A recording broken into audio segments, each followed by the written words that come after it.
প্রিয় বন্ধুরা, আবার চলে আসলাম আরেকটি ফার্মে। তো ওই এখন এইখানে এই যে ফার্মটা দেখতেছেন, এটা যারা নিয়ে এখানে কাজ করে, পরিচালনা করে, তাদের উদ্দেশ্যে এবং ডাক্তার সাহেব তার উদ্দেশ্যে সেও আসছে। এই জন্য তাদেরকে কিছু প্রশ্ন করা এবং তাদের মুখ থেকে শোনা, এটা আমরা শুনতে চাই এবং আমাদের দর্শকরাও এটা শুনে যেন ওইভাবে চলতে পারে। তো ভাই, আসসালামু আলাইকুম। ওয়ালাইকুম আসসালাম। ভাই ভালো আছেন? ইনশাআল্লাহ, আলহামদুলিল্লাহ। তো আপনার খামারটা খুব চমৎকার, গরুগুলো আগের থেকে অনেকটা পরিবর্তন। তবে এই পরিবর্তন এবং আরেকটু ভালোভাবে যদি ধরে রাখে, অবশ্যই আমার সহপাঠীরা আছে যাদের শ্রম এবং মেধা এবং সময় ছাড়া এই খামারটা এই জায়গায় আসতো না। অবশ্যই তাদেরও দরকার।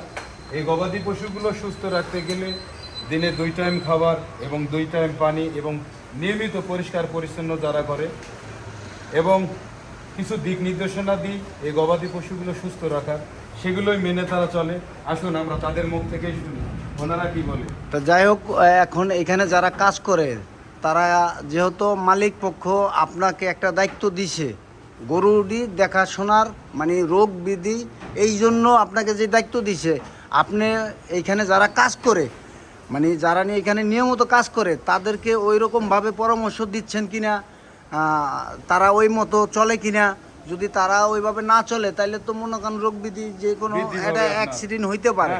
এই জন্য তাদের মুখ থেকেও আমরা একটু শুনতে চাই এবং আমাদের দর্শকও শুনুক। কখনো কোনো গবাদি পশু একটা খামারে দুর্ঘটনা বা একটা অ্যাক্সিডেন্ট ঘটে যায়, শুধু ওয়ার্কার না, যে চিকিৎসায় ইনভলভ এবং তত্ত্বাবধানে থাকে তাকে তো প্রথম অবস্থায় জবাবদিহি করতে হয় মালিকের কাছে। কারণ একজন মালিক চাবে যে আমার এই গবাদি পশু বা এই খামারটা যেন সর্বত্র ভালো থাকে, সেখানে যতটুকু করার দরকার মালিক আছে। কিন্তু মালিক কখনো চিকিৎসা করবে না। চিকিৎসকের জন্য চিকিৎসক নিয়োগ করেছে এই ফার্মে, শুধু এই ফার্মে না, সব জায়গাতে।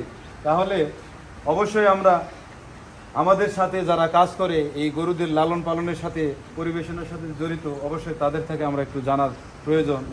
ভাই একটু আলমগীর ভাই সামনে বলেন। আসসালামু আলাইকুম। ওয়ালাইকুম সালাম। আপনি তো এইখানে কাজ করেন না? জি। নিয়মিত এখানে কাজ করেন। এখন ওই যে ডাক্তার সাহেব যেটা বলল যে একটা ফার্মে শুধু একজন ডাক্তার, একজন মালিক, তাদের পক্ষে এই ফার্মটা চালানোর সম্ভব না। এখানে যারা কাজ করে সবাই উভয় পক্ষ মিলে এটা কাজ করলে, এবং মালিক তো আর কাজ করবে না, মালিক তো পরিচালনার জন্য, সে দেখাশোনার জন্য আপনাদের মতো এরকম 2-3 জন লোক রাখছে।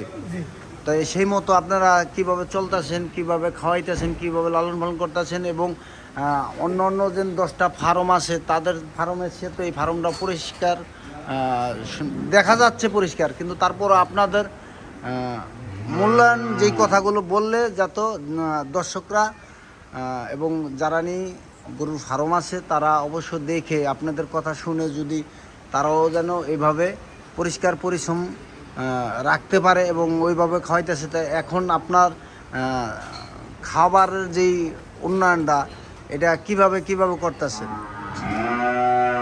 ঠিক আছে, ধন্যবাদ আপনাকে।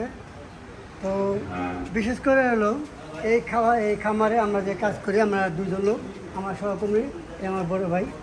তো ইনি আমাদের সাথে সহযোগিতা করে, বা আমি ওইখানে কাজ করি। তো আমাদের মালিক এটা খামারটার দায়িত্ব দিয়েছে আমাদের উপরে, যে তোমরা এটা ভালো মন্দ আসে বিষয়ে তোমার দেখবে।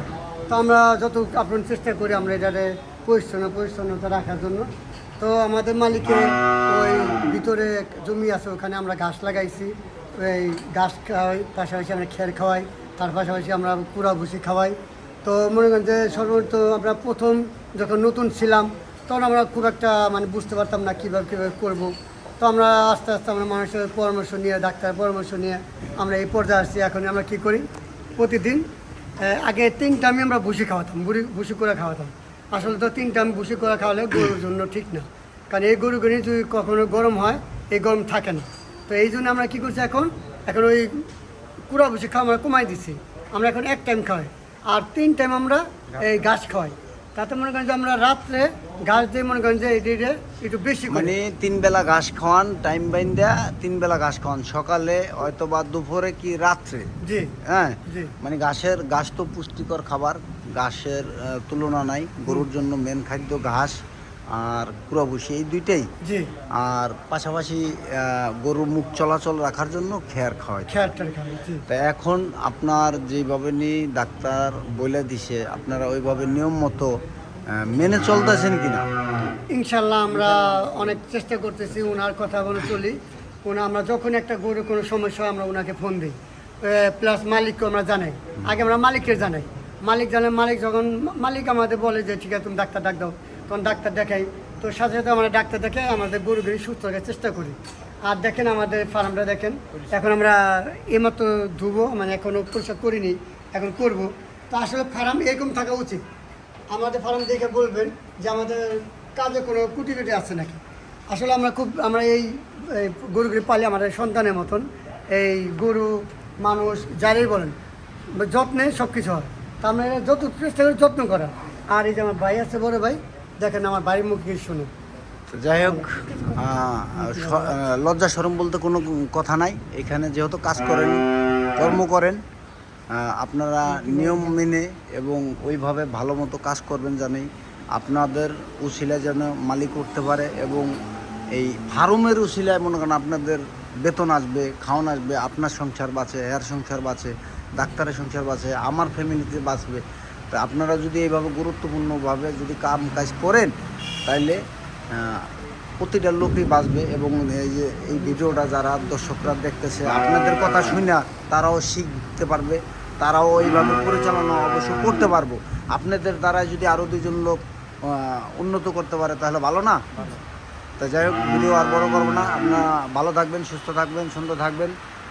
দর্শকদের উদ্দেশ্যে বলি যে আমাদের এই ভিডিওটি যদি ভালো লাগে তাহলে লাইক, কমেন্ট, ফলো করবেন এবং শেয়ার করে অন্য 10 ভাইকে জানিয়ে দেবেন। মানে জানানোর মতো যে একটা ব্যবস্থা আপনারা করে দিবেন। আপনাদের কাছে টাকা পয়সা আমরা কিছুই চাই না, আমরা চাই যে সুন্দর একটা জিনিস, ভালো উপদেশের যে জিনিসগুলো, এটা যদি আপনাদের ভালো লেগে থাকে তাহলে শেয়ার করে অবশ্যই আপনারা সকল মানুষের কাছে পৌঁছে দিবেন। সবাই ভালো থাকবেন, সুস্থ থাকবেন। আসসালামু আলাইকুম। আসসালামু আলাইকুম।